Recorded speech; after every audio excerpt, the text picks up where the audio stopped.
So first we'll see FSM types.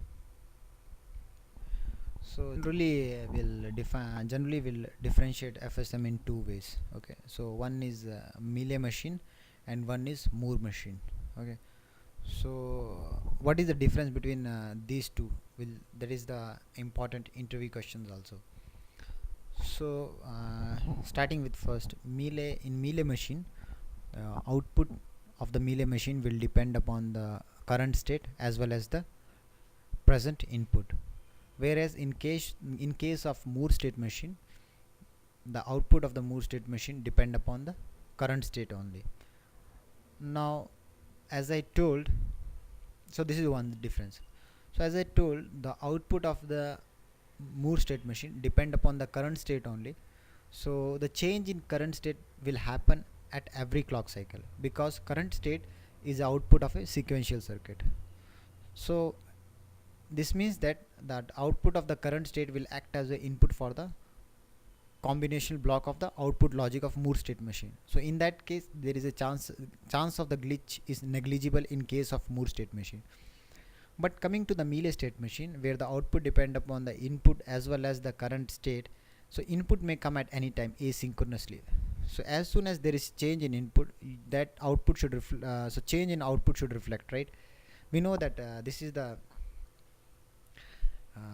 property of a combination circuit. As soon as there is a change in input, that change should reflect at the output. Okay, so this means that if your input is coming asynchronously, in that case your Mealy state machine will create a glitch. Fine. In third difference is, in Mealy state machine,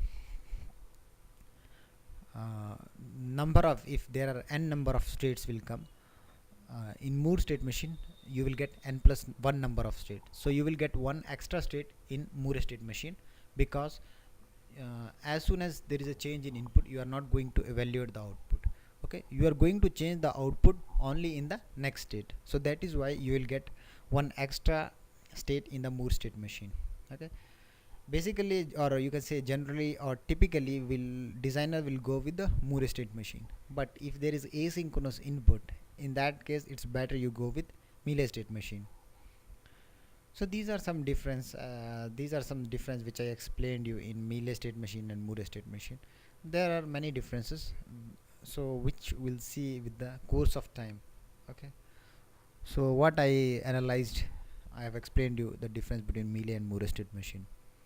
So this is one interview question, and you should be very thorough with this question.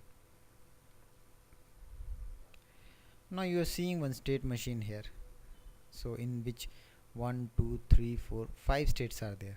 Okay, and you are seeing that O2 O3, O means output, so outputs are evaluated in the state. So this is a Moore state machine. Fine, output assignment. So as I1 I2, these are the input. Okay, when this input will come, then only it will shift from idle state to the S1 state. So this is typically they have shown one example of the Moore state machine. Fine.